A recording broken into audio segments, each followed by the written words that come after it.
ওসমান হাদি কেন এতটা জনপ্রিয় হয়ে উঠলেন, এটার পিছনে কিছু কারণ আছে।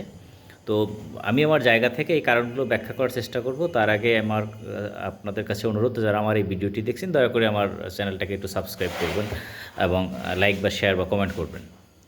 তো ওসমান হাদির জনপ্রিয় হওয়ার বেশ কিছু কারণ আছে, আমি যদি পয়েন্ট আকারে বলি। প্রথমত, উনি এই দেশের যে একটা ট্র্যাডিশনাল নির্বাচনী ব্যবস্থা, অর্থাৎ নির্বাচন করলে কিভাবে ভোট আর্ন করতে হয়, এই জায়গাটা মূলত ওসমান হাদি একটা ভিন্ন ধরনের সূচনা সৃষ্টি করেছে। এবং নির্বাচন করতে যে কোটি কোটি টাকা লাগে, কিন্তু এই কোটি কোটি টাকা ছাড়াও যে নির্বাচন করা যায় এবং শূন্য থেকে একটা গণজোয়ার সৃষ্টি করা যায়, এই পথটা মূলত দেখাইতে চেয়েছিল ওসমান হাদি, এবং he has already been successful, I think so. অর্থাৎ সে প্রায়, কিন্তু আমি মনে করি সে প্রায় সফল হয়ে গেছিল। এইটা, এই যে ওনার এই যে একটা নতুনত্বের ধারা সূচনা করা, আপনারা দেখছেন, আমি দেখছি যে ওসমান হাদি যেদিন গুলিবিদ্ধ হলেন, তার আগের রাত্রে লাইফটায় উনি কিন্তু 21 লাখ সামথিং টাকা উনি কিন্তু অলরেডি ডোনেশন পেয়েছিলেন, এবং সেটা 20 টাকা থেকে 50,000 থেকে 1 লক্ষ টাকা পর্যন্ত। এই যে জিনিসটা, অর্থাৎ, এবং উনি দেখেন কি নিয়ে নামলো, উনি মুড়ি এবং বাতাসা নিয়ে নামলো। আম, এটাও কিন্তু মানুষের ভালো লাগছে।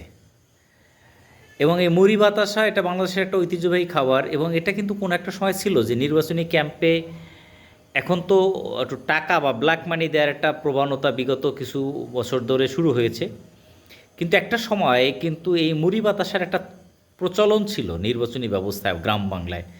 এবং চা, মুড়ি বাতাসা এবং চা, দ্যাটস এনাফ। এই টাকা দিয়ে ভোট কেনাটানা এটা এরকম আসলে ছিল না। উনি কিন্তু সেই জায়গাটাকে আবার সেই পুরাতন যে ট্র্যাডিশনটাকে রিস্টোর করলো।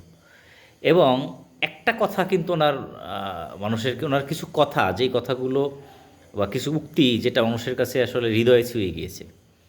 উনি একটা কথা বলেছিল যে আমি যদি সংসদে যেতে পারি, বিসমিল্লা বইলা 300 জন সংসদ সদস্যের আমলনামা পড়া শুরু করব। জনগণ এই কথাগুলো খায়। মানে আপনি বিশ্বাস করবেন কিনা ভাই, এই জনপ্রতিনিধিদের উপরে এই দেশের গ্রাউন্ড লেভেলে, তৃণমূল লেভেল থেকে একেবারে হায়ার সোসাইটিতে এই লোকজনের মানে বিরুদ্ধে একটা চাপা ক্ষোভ আছে। হাদি জনগণের এই পালসটা বুঝতে পেরেছিল, এবং সে সেই কথাটা তার মুখ থেকে অবলীলায় ডেলিভারি দিয়েছে।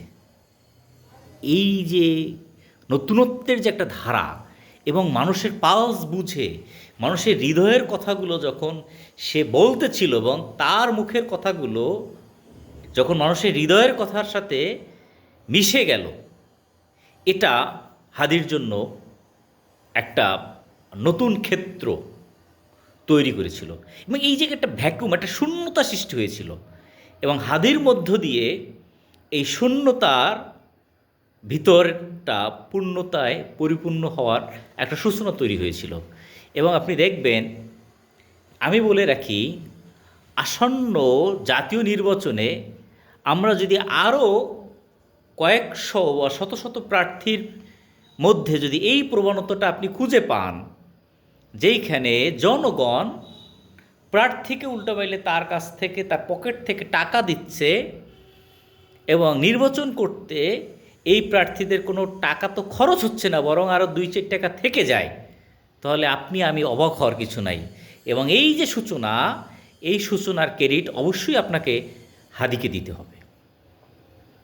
তো যাই হোক, হাদি অসুস্থ। আমার কেন জানি মনে হয় ফিরে আসাটা খুব টাফ। তারপরও স্বপ্ন দেখতে চাই, আল্লাহর কাছে দোয়া করি আমাদের হাদি আমাদের মাঝে ফিরে আসুক। আমাদের হৃদয়ের কথাগুলো যেগুলো আমরা বলতে পারি না, হাদি সেই কথাগুলো বলুক। তাও অন্তত ভাবব, আমার না বলা কথাগুলো কেউ অন্তত বলছে। আল্লাহ হাফেজ।